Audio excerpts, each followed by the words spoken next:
Tuklasin natin!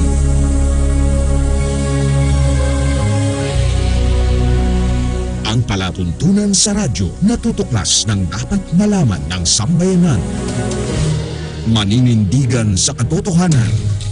Tatalakayin at hihimayin ang mga kaalamang pangkalusugan, siyensya at teknolohiya, agrikultura, ekonomiya, maging mga usaping legal at isyung panlipunang dapat ibahagi, magsisilbing tulay ng mga karaniwang tao upang maiparating sa pamahalaan ang mga mungkahi, hinaing at pulso ng bayan, ipaglalaban ang karapatan ng mamamayang Pilipino, babatikusin ang mga salot sa lipunan, pupurihin ang mga gumagawa ng kabutihan at naninindigan sa katotohanan. Tuklasin natin! Ang tuklasin natin ay handog sa inyo ni Cathy Cruz.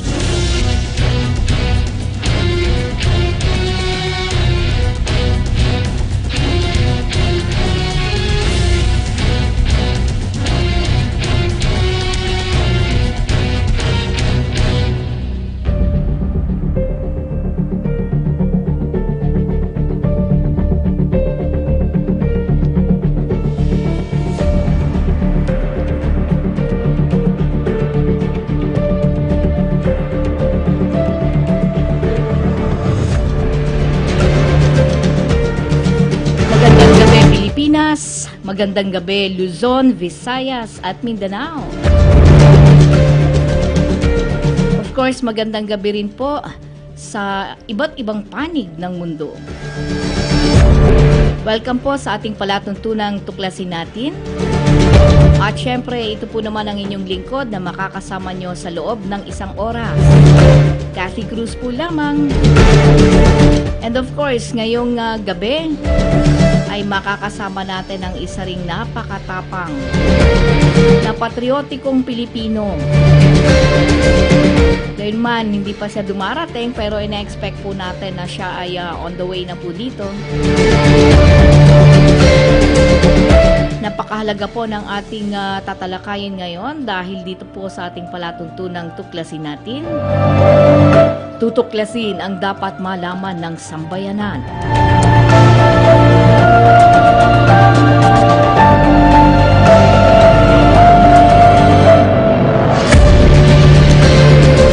Of course, welcome po dun sa ating mga kasulukuyang tumutunghay po ng ating palatuntunan sa pamamagitan pa rin ng Facebook page at gayon din ng YouTube.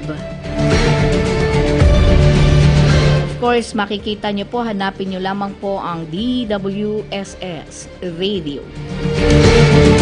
Of course, mapapakinggan nyo rin po ang palatuntunang tuklasin natin dito sa DWSS sa pamamagitan po ng radyo sa inyong talapihitan, 1494 kHz AM band.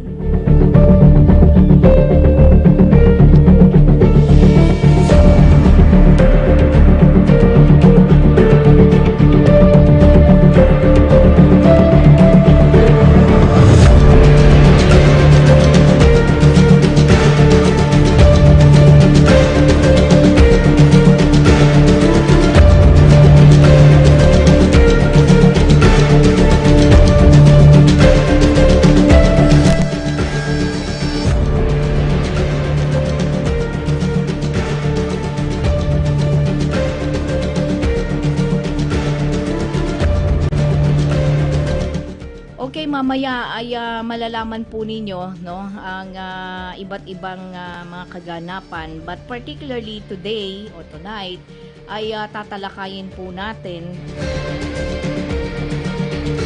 ang isa sa napakahalagang issue ng ating bayan. At alam nyo naman po na ngayong panahon na ito ay napakahalaga po niya na dapat po nating maintindihan dapat po nating isaalang-alang. Napakarami po ang balita kaliwat kanan sa loob at labas ng ating bayan.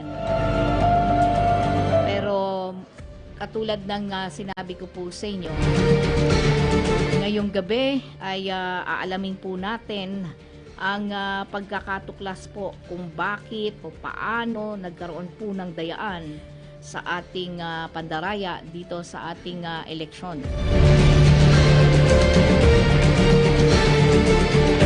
Tutuklasin natin kung saan nagsimula, paano nagsimula ang pandaraya sa eleksyon. Sino-sino ang nakinabang sa dayaang ito? At paano natuklasan na may pandaraya sa eleksyon, hindi pa man nagaganap ang aktwal na eleksyon? Ano ang epekto nito sa ating bansa at sa mamamayang Pilipino? Lahat po na yan ay malalaman at sasagutin po sa atin ng ating magiting na panauhin po ngayong gabi. Pero bago po natin simulang talakayin po yan, ay hayaan nyo pong ibigay ko po sa inyo ang ulat panahon, no? Yung kalagayan po ng ating panahon ay hatid po sa atin mamaya ng DOST Pag-asa. Of course, ganap ng alas 6:08 po ng gabi, Philippine Standard Time. At ito po ang inyong lingkod, Cathy Cruz, na inyong nakakasama sa ating palatuntunang tuklasin natin. Happy listening sa lahat po ng ating mga masugid na tagapakinig na talagang sinusubaybayan po ang palatuntunang tuklasin natin. Doon pa lang po sa kabilang istasyon po natin. Pero bago po natin na ituloy-tuloy na batiin ang iba nating mga kaibigan no? Diyan sa parteng Novaliches. Hayaan nyo po munang batiin ko lang ng maligayang kaarawan. Naku, paborito ko to. Isa ito sa aking mga nire-respeto na mga patriotikong Pilipino sa ating bansa.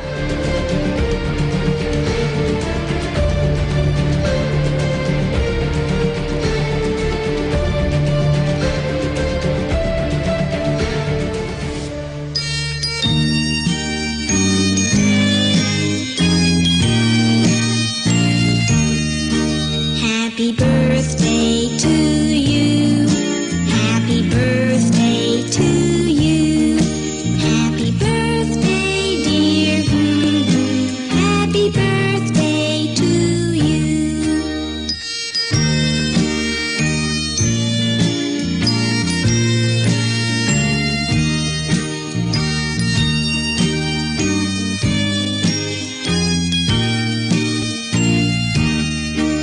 Happy birthday to you. Happy birthday to you. Happy birthday, dear. Happy birthday to you.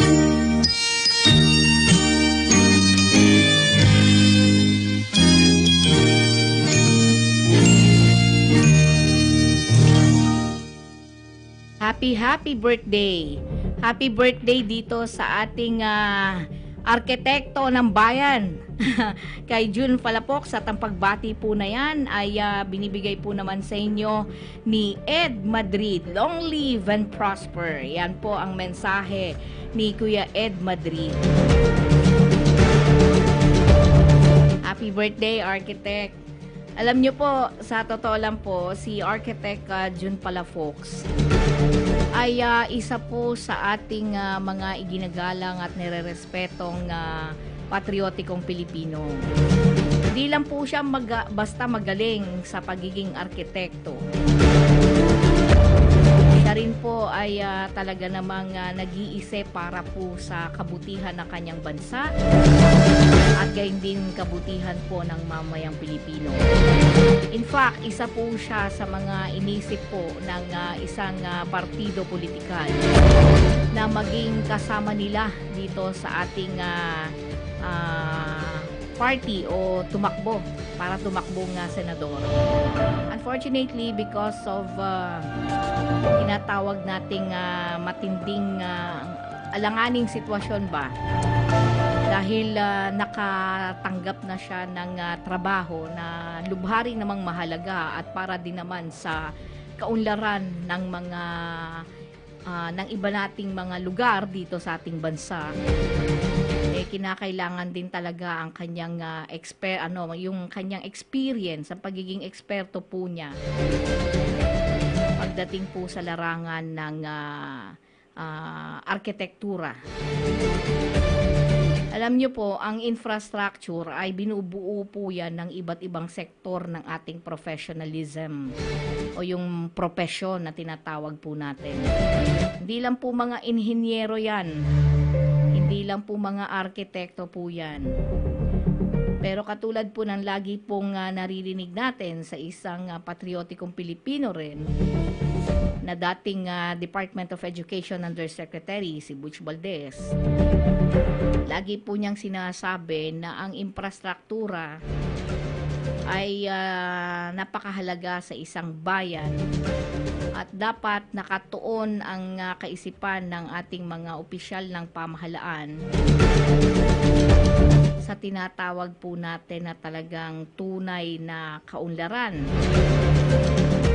Yung may produkto ka na talagang sinasabi natin, hindi po yung nag-aangkat, kundi pinuproduce. Sa halip na tinatawag po natin na serbisyo ang itinutulak mo sa iyong pamahalaan.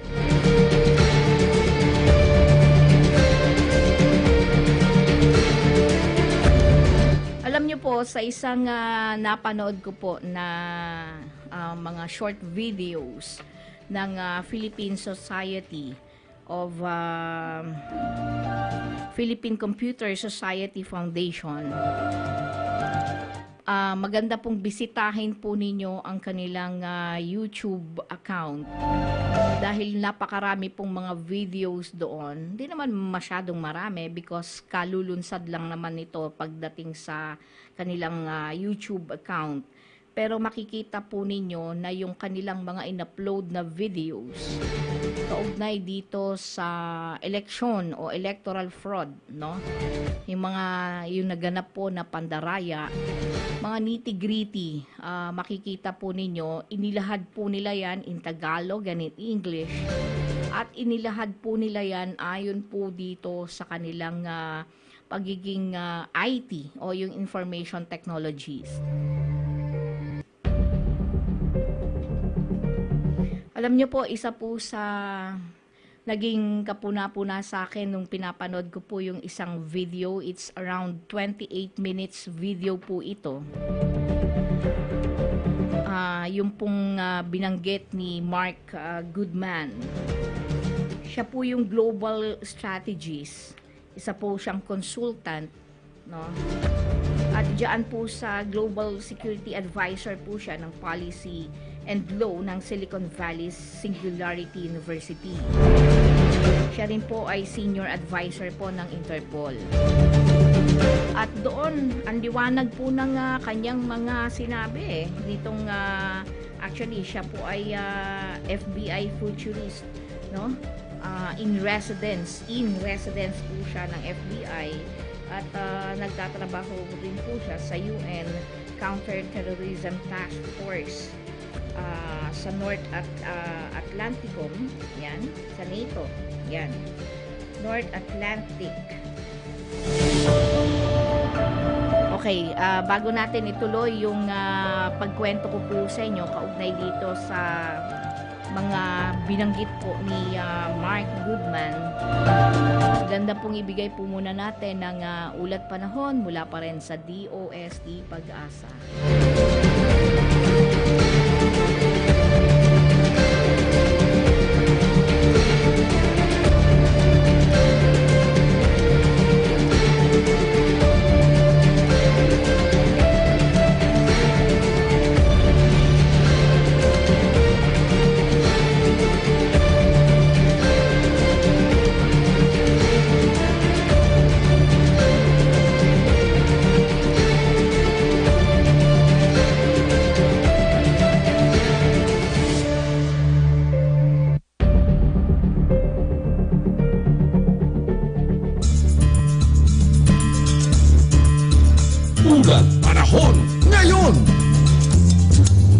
magandang gabi sa'yo, Anak Loren. Ito po naman ang inyong lingkod, Cathy Cruz po sa palatuntunang tuklasin natin dito sa DWSS. Kumusta ba ang lagay ng panahon natin, Ana?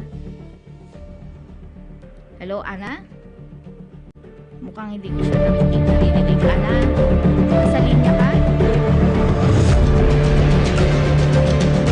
Wala siya. Okay, babalikan natin si Anak Loren ng DOST Pag-asa. Matatandaan niyo po nung 2 weeks ago, bago po pumutok itong ating tungkol sa krisis sa tubig, no? Ayan na, nasa linya na si Anak Loren. Okay, magandang gabi sa'yo, Anak Loren. Hello? Mukhang hindi ko siya naririnig. Wala siya. Oo. Hindi ko po naririnig. Patulong na lang tayo sa ating tech dito. Medyo nagkakaroon tayo ng technical difficulty dito sa loob ng studio dahil nag-iisa lang yung ating tech dito eh. Kaya medyo hindi pa natin gamay yung ating console eh.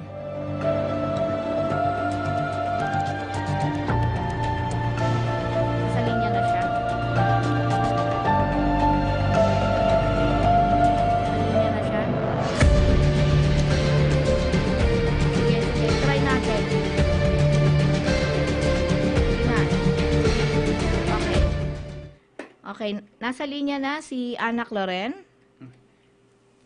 Ay, eto. Hello, Ana?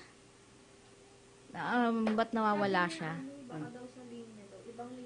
Oo, sige, tawagan na lang natin siya sa ibang linya. Sige, tawagan na lang natin. Okay, tatawagan natin sa ibang linya yung ating taga-DOST Pag-asa. Pero alam niyo po, nung last 2 weeks ago, no, matatandaan po ninyo, nag-ulat si Alzar Aurelio ng DOST Pag-asa at binanggit niya ukol dito sa El Nino nga na nangyayari, no, sa ating panahon. At nabanggit ko sa kanya etong meron ba kakong posibilidad na maka-apekto ito sa distribution ng tubig sa Kamaynilaan in particular. And binabanggit naman niya noong panahon na yon na hindi magkakaroon ng ganitong problema. Anyway, nasa linya na si Anak Loren. Ayan. Ayan na. Ha? O, sige. Ana?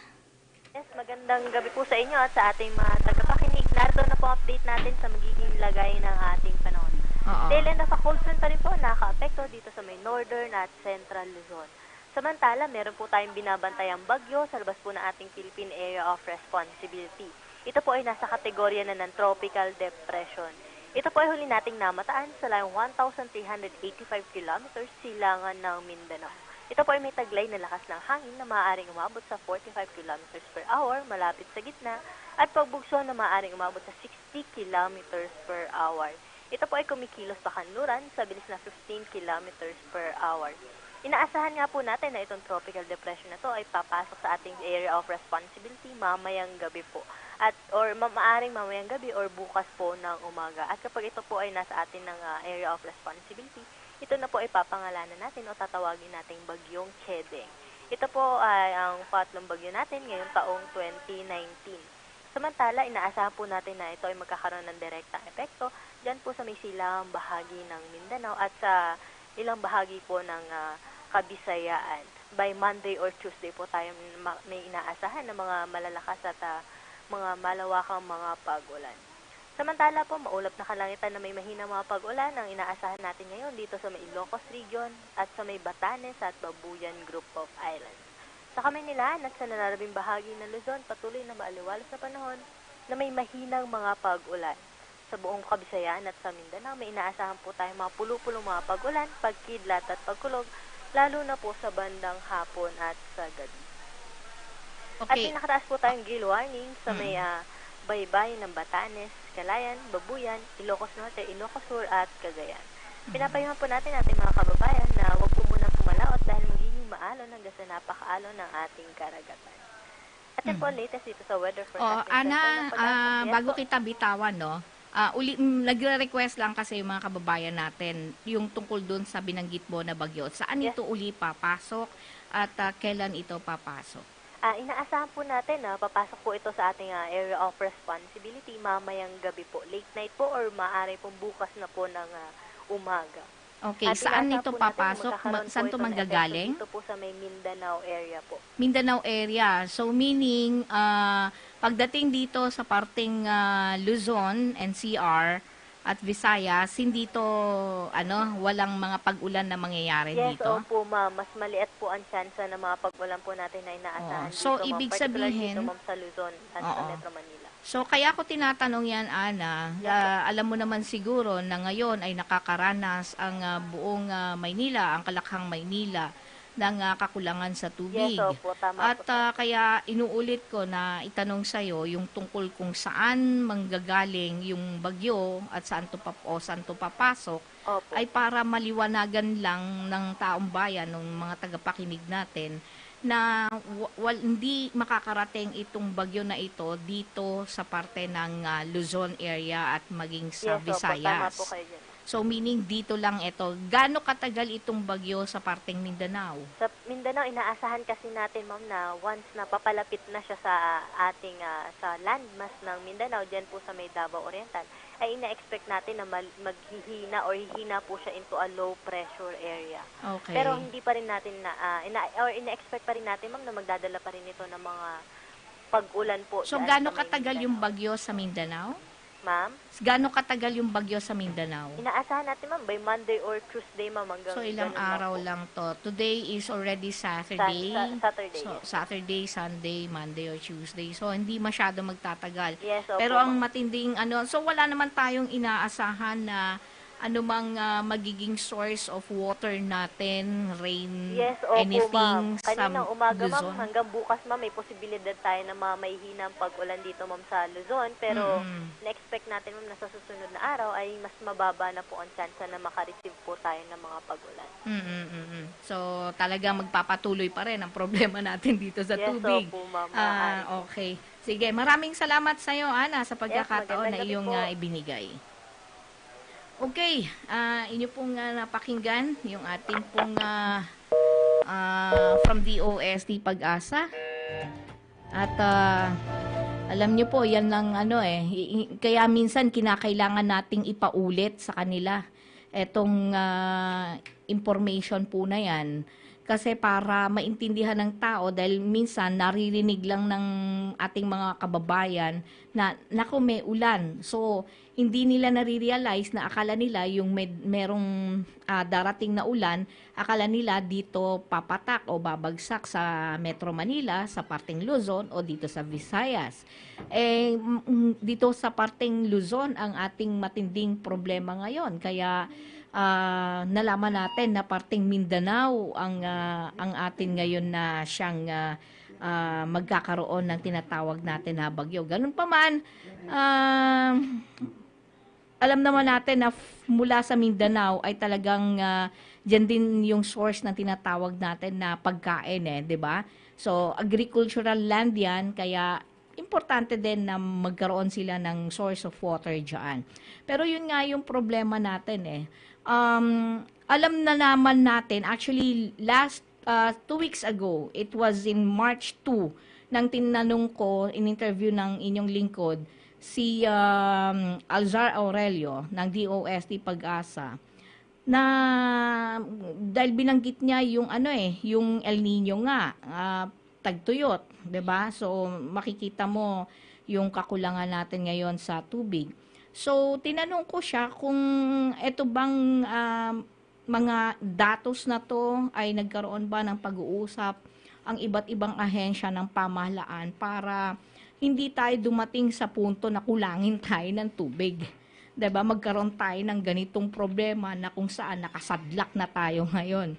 Ang problema, bagamat meron na raw mga pagpupulong sa kumpirmasyon ni Alza Aurelio ng DOST Pag-asa, tila nagkaroon pa rin ng kapabayaan along the line. At narinig ko sa isang United Filipino Consumers and Commuters President na si RJ Abellana, meron talagang kapabayaan sa parte ng MWSS, sa parte ng mga water concessionaires dahil meron pa siyang mga sinasabi dito na may mga bagay na mga proyekto na dapat na itayo, gawin ng dalawang water concessionaires pero hindi nila ginagawa. At lahat ng mga proyektong ito ay nasingil nila in advance sa atin sa forma ng kinukuha o kasama doon sa bill na binabayaran natin. So talagang tila may problema tayo at mukhang itong kinakailangan tutukan natin. At abangan nyo yan, next Saturday ay magiging panauhin natin itong si si RJ Avellana. Kaugnay dyan, tututukan natin yan. Alam nyo po, ang palatuntunang tuklasin natin. Tutuklasin po talaga natin yung mga dapat malaman ng sambayanan. Unang-una, ang lahat po ng mga informasyon na nag-gather natin, lalo na kung apektado ang ating bansa at apektado ang mamayang Pilipino, dapat maging mapagmatsyag, dapat alamin natin ang ugat.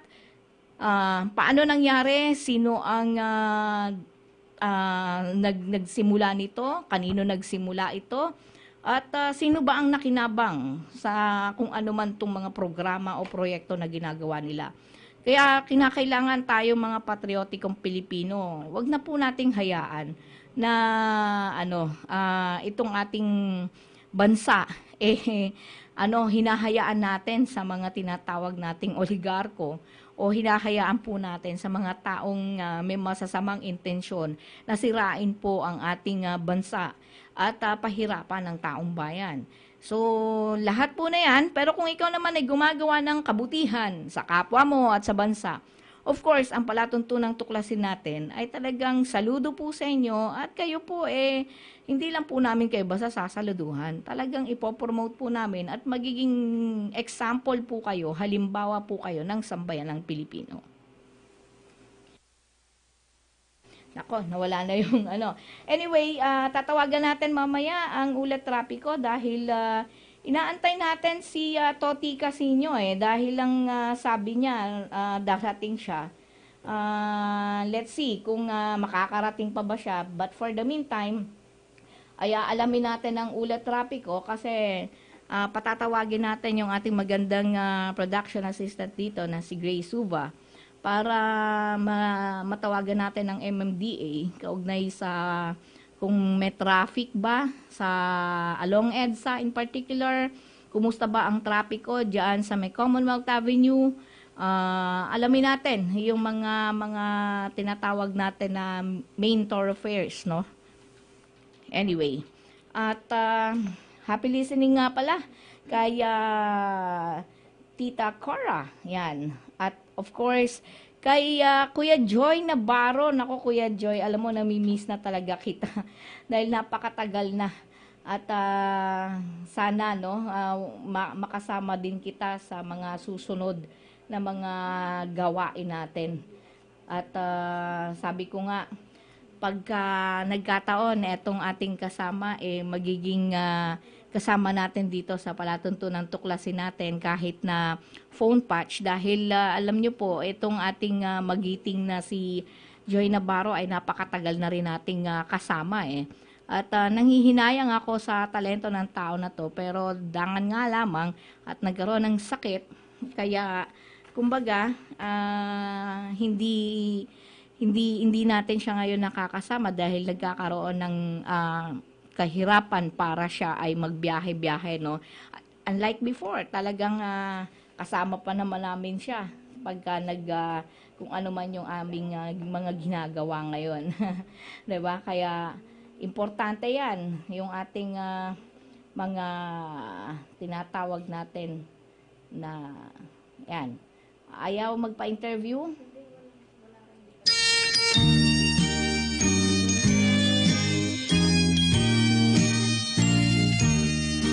Happy birthday to you. Happy birthday to you.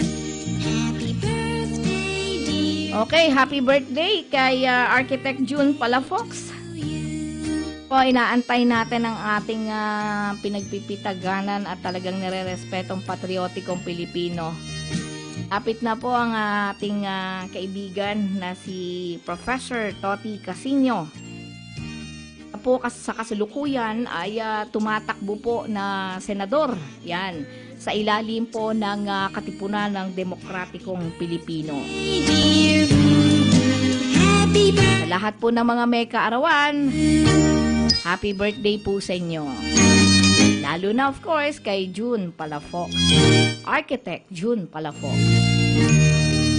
Ang pagbati po na yan ay galing pa rin naman kay Ed Madrid. Ulat Trapiko. Bakit? Ako nag-play na kagad tong Ulat Trapiko. Anyway, hindi pa tayo magpe-play dyan. Pakinggan po muna natin ang Ako.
Okay, napakinggan niyo po ang awiting Ako ay Pilipino ni Cool Ledesma. Alam niyo po, ang awitin po na yan ay minarapat kong patugtugin. Huwag po nating kalimutan na tayo ay mga Pilipino. Sa puso't diwa, tayo po ay Pilipino. Kaya sino man na galing sa loob o labas ng ating bansa, na alam natin na sumisira ng ating bansa, yung mga kapwa Pilipino natin na nagbebenta ng prinsipyo, kinakailangan po natin silang labanan, hindi para makipaggera o makipag-away. Labanan po natin ang ideya, maling ideya na ginagawa po nila, maling programa na ginagawa po nila. Dahil kung mananatili po tayong tahimik, wala na rin po tayong pinagkaiba sa mga taong ito na gumagawa ng masama sa ating bansa at sa kanyang mga kababayan sa mamamayang Pilipino.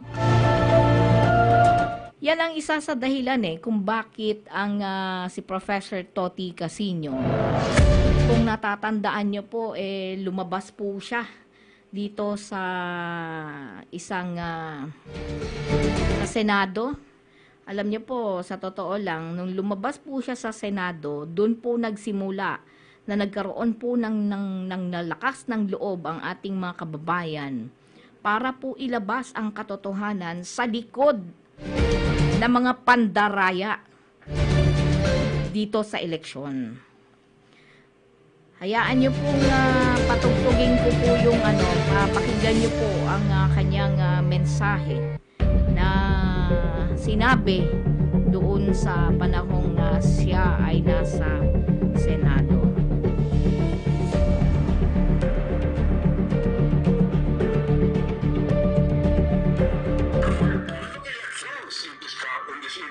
This body. We are experts in this field. We represent among ourselves 1,500,000 IT professionals in the country. We know our business and we know our trade. The rest of the people here act as if they know what they're talking about. And the problem is they don't know what they're talking about because being led by this vendor, a foreigner, for that matter, whose nationality is not even a Filipino. Matapos yung bumoto, ipasok ang balota sa makikita ang COMELEC's performance na mayroong koneksyon. Bautista says the full body.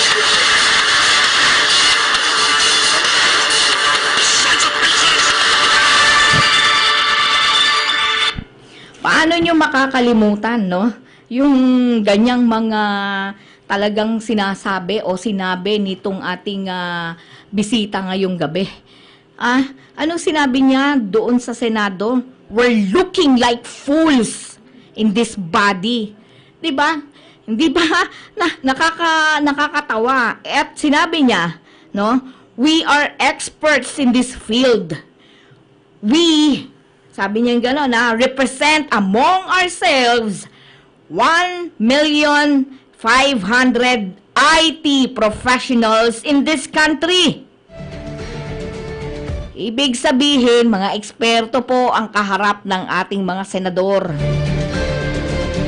Sabi nga ni Professor Toti Casino, we know our business and we know our trade.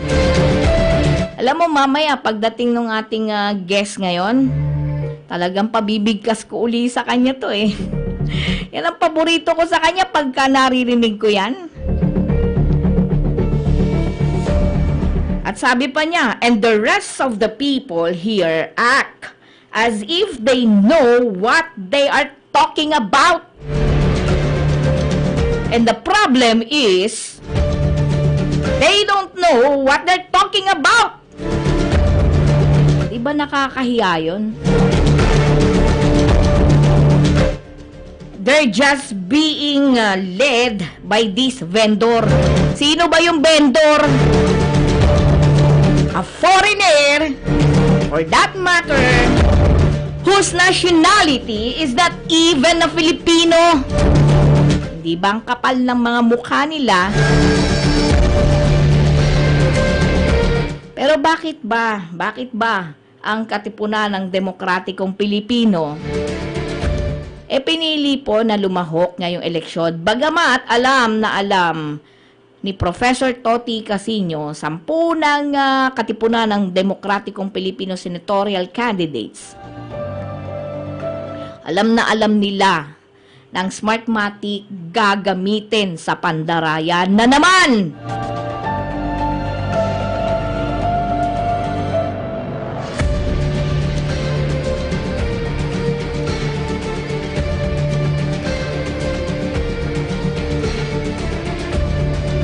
Hindi ba nakakalungkot?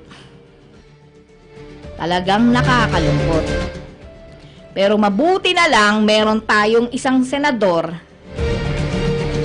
o tumatakbong senador at kahit hindi pa siya, wala siyang interes, wala siyang intensyon na tumakbo, nanindigan siya sa gitna ng lahat ng ito. And in fact, nung time na yon, sino ba yung namumuno sa ating bansa? Hindi siya natakot.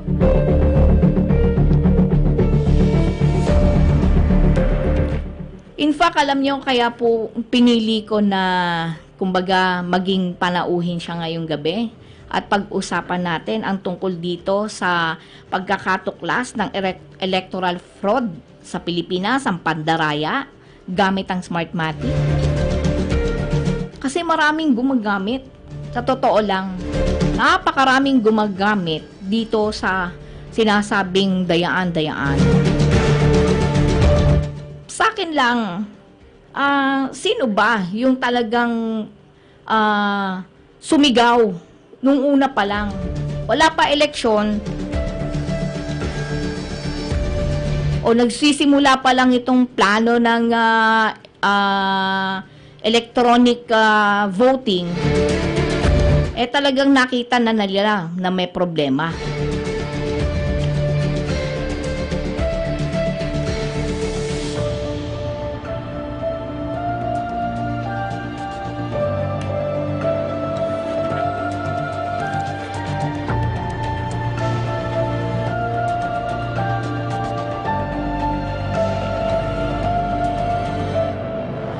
Finally! Oh my God, my favorite. Teka, gusto ko uli iparinig sa inyo.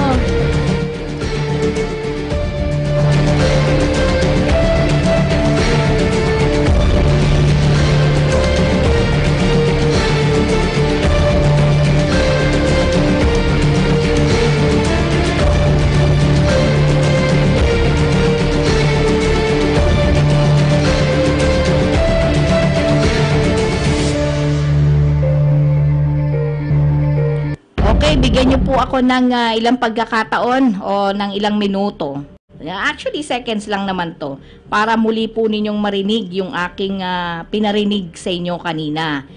Pero this time, no, nandito sa harap ko ngayon yung aking nirerespeto na talagang ang tapang, na talagang alam niyo po, siyang dahilan kung bakit talagang itong pandaraya sa eleksyon ay naging konkreto. At talagang makikita mo na walang butas, hindi mo mahahanapan ng lusot. Siya ang dahilan nun. Pakinggan po natin to. We're looking at fools in this party. We are experts in this field. We represent among ourselves 1,500,000 IT professionals in the country. We know our business and we know our trade. The rest of the people here act as if they know what they're talking about. And the problem is they don't know what they're talking about because they're led by this vendor, a foreigner, for that matter, whose nationality is not even a Filipino. Yun, narinig nyo ba yun? Not even a Filipino. Grabe. Anyway, di ko na patatagalin. Bati ka na, Professor Toti Casino. Magandang gabi po sa inyong taga-pakinig dito sa tuklasin natin at pasensya na po at medyo inabot tayo ng medyo late. Okay lang, ang importante, Prof, dumating ka. But of course, kanina, binabanggit ko nga, dito sa ating palatuntunang tuklasin natin, binabanggit ko nga sa ating mga kababayan na saan ba to nagsimula at paano nagsimula yung pandaraya? Sino-sino ba yung nakinabang sa dayaang ito? At paano nyo natuklasan na may pandaraya sa eleksyon hindi pa man nagaganap yung aktwal na eleksyon? At ano yung epekto? So, ang dami ko kagad na tanong. Sige. But of course, bilang isang IT, Prof, paano mo nalaman, natuklasan na merong pandaraya o dayaan gamit ang Smartmatic? Sa simula pa, mula pa noong Hunyo ng taon 2009, na nagkaroon ng bidding at may mga 7 mga bidders ang pumasok at na-disqualify yung 6 at ang naiwan ay ang Smartmatic. Pero nung ginawa nila yung demo, medyo hindi na maganda ang pangitain dahil nang lumabas na umusok yung unit. So sabi namin, failed na yun. Kasi bagamat pumasa sila sa financial, kasi ang bidding naman, una, financial capability, pangalawa na yung technical capability. Ito sa financial, sila lang pumasa. So, pumasa sa technical, umusok. Ang aming pananaw, sa kalakalan ng IT, mali na yun. Ibig sabihin yan, may problema na. magbibigay ka lang ng demo, uusok pa kagad So, nagsampa kami ng rekomendasyon sa COMELEC. At that time, pinuno pa na nun ni Chairman Jose Melo. At sabi po namin na dahil ito ay meron ng kamalian, huwag na natin itong ubusan ng panahon at gawin na lang natin na itawagan uli yung mga bidders ng iba at ilatag ng 3 lote ang bidding, Luzon, Visayas, Mindanao, na same configuration pero i-award ng 3 beses, iba-ibang bakit? Kasi sa napapalagay namin ang pagkaunawa namin sa kalangan, kung i-manufacture mo pa yung makina at gagawin mo pa yung program at ilalantad mo sa buong bansa, hindi kayanin ng loob ng 1 taon. Kaya doon pa lang, kulang ka na. Kaya sabi namin, kung may mayari dyan, maliwanag may dayaan na doon pa lang as early as June. Kaya nga, nung ipinihawatig namin yung sa Commission on Election, binigyan namin ng kopya ang lahat ng mga media, tinawagan nga po kami, no? At sabi, pwede ba ayusin yung tone ng inyong letter, napakatapang naman ito, etc. Sinasabi namin, hindi naman sa matapang kami, kaya lang kasi yan ang aming pagkaunawa sa aming kalakalan. So, ang sinasabi namin na kung pahintulutan natin to, hindi malinis itong darating na halalan ng 2,000 Gs. So sabi namin, itong lote, binaliwala ng COMELEC yung aming rekomendasyon at pinilit nila yung ganon.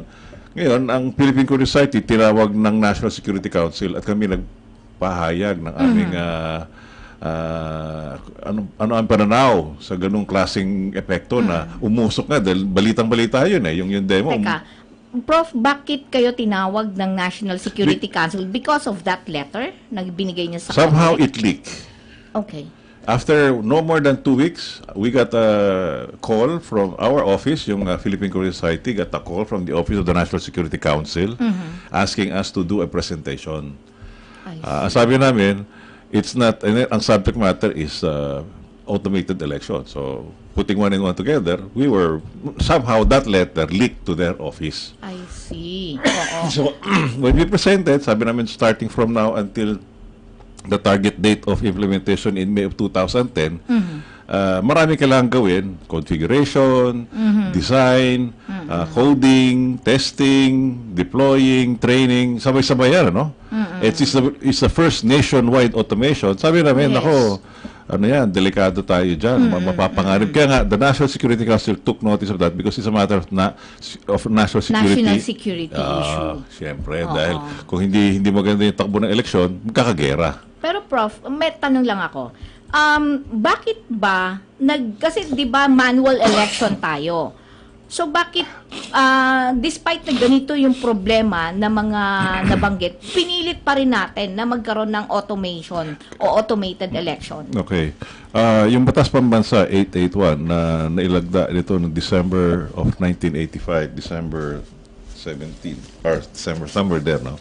Yan yung bago ng stop election. Nakalagay na doon sa isang section 52 that if COMELEC opts to do automated election, na they can do so provided in a matter of 3 months i-demonstrate nila at pakita sa mga stakeholders. Kaya noong 1986 snap election, kung nare-record ng ating mga mamaya nagising panot or buhay na nun, merong ginagawa ang National Computer Center as commissioned by the Commission on Elections to do the encoding of their transmitted results by air or by land. So yun yung sa PICC. Okay, yes. So, that is already a partial automation because they were encoding the results to an array of mga personal computers or microcomputers at that time. So, and then, sabi pa nga sa akin nung isang developer, namatay na nga siya matanda na rin siya. It went to 3 passes. Ibig sabihin niya, natanggap nga nila yung unang results, i-encode nila yon, 3 beses i-encode yun para pag makita nila tama yung encoding, kasi human error yon, tama yung result. Pero pag may diferensya isa o dalawa, iulitin nila. So, even it's crude, but remember, this is 1986. Pre-internet, wala pa local area network, bago pa lang yun. So, sa amin, acceptable yung ganung proseso. And then, doon na isabay yung NAMFREL, yung quick count. At hindi nga ugma ang resulta ng NAMFREL, tsaka yung COMELEC ngayon. At saka ang importante doon, Prof, sa totoo lang, Pilipino ang gumagawa. Gawa ng Pilipino yun. Hindi binid yun. Ginawa ng National Computer Center program. So, okay, hindi nagkaroon tayo snap election dahil nag-init, ang kwento dito hindi tungkol sa EDSA 1, pero yung automation selection. Yes, yes. And then, pumasok yung 1987 Constitution, pumasok yung Republic Act 7166, yung the first electoral reform na synchronizing the election from national to local. Ibig sabihin, pinagsabay-sabay ang election. Dati kasi hiwala yun eh.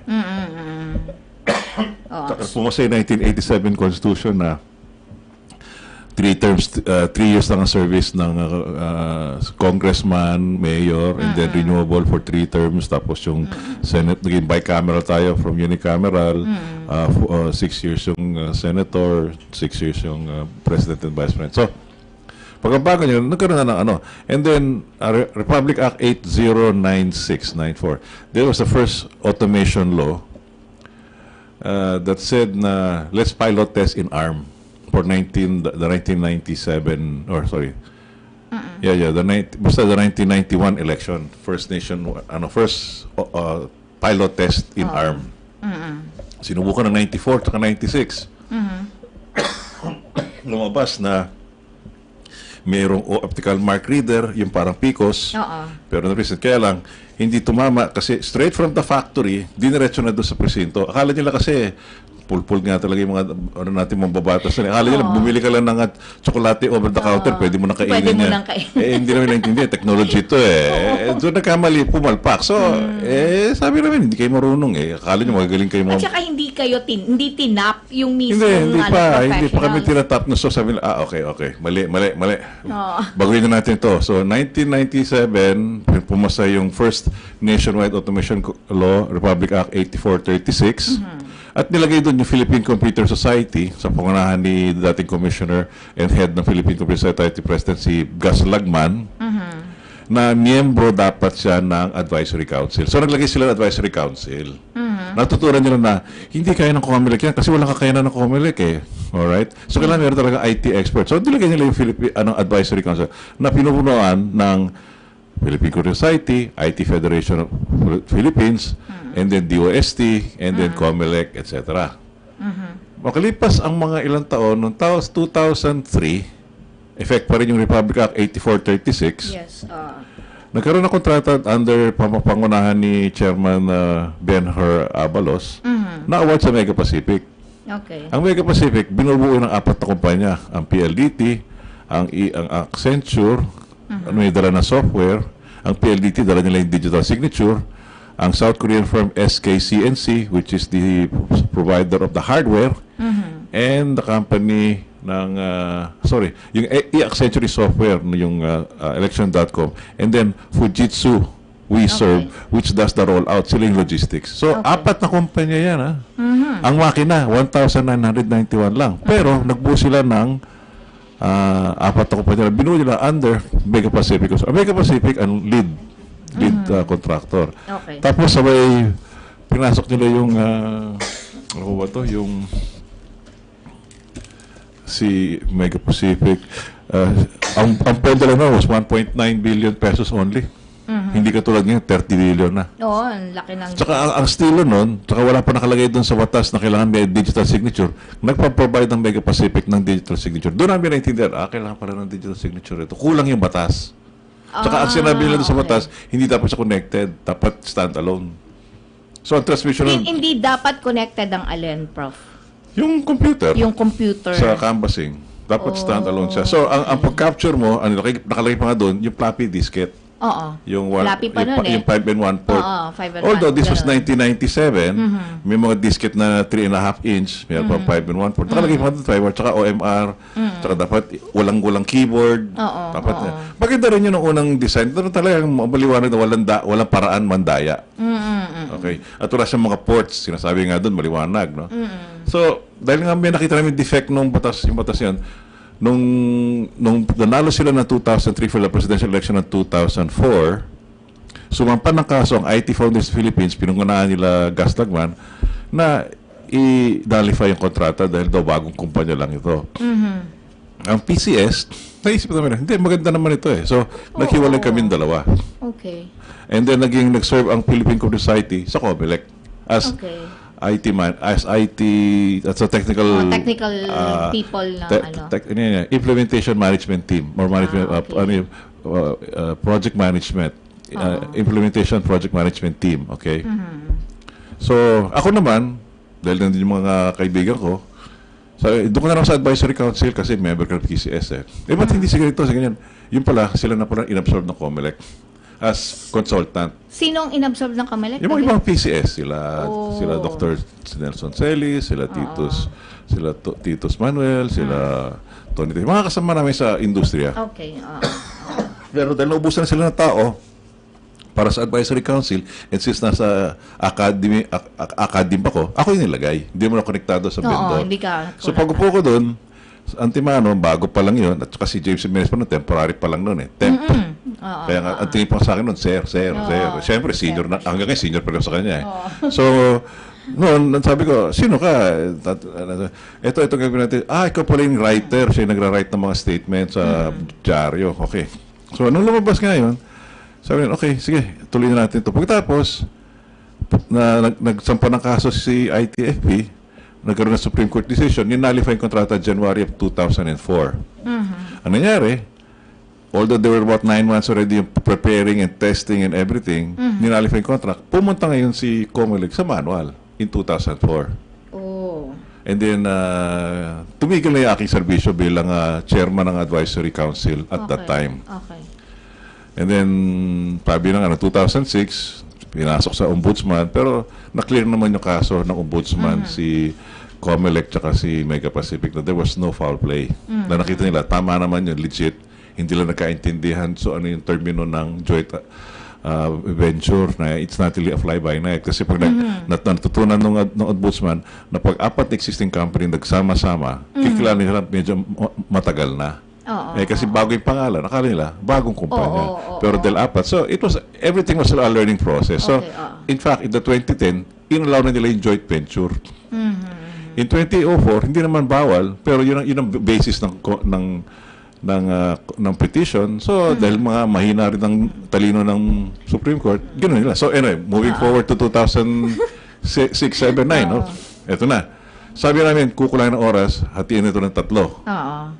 Pinindit pa rin ng COMELEC So, all throughout the time, nagdaan niya Andoy, lumabas yung shortage ng pagprinta ng balota, pati yung CF card, binawi kasi maling computation, tapos wala diyan.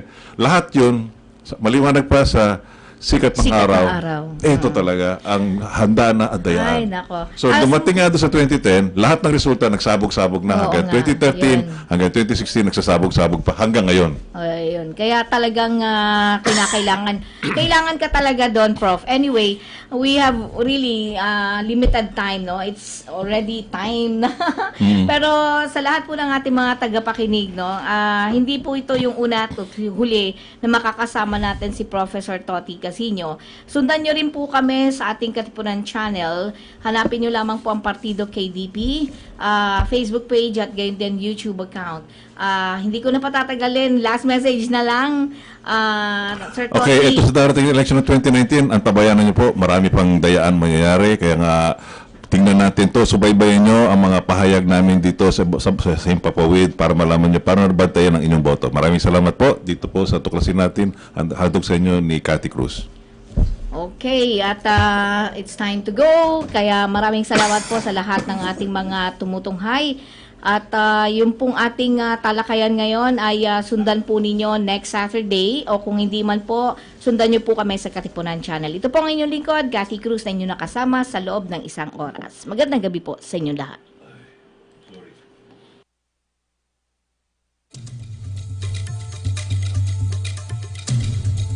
Inyong napakinggan ang palatuntunang Tuklasin Natin. Tuklasin natin hanggang sa muli.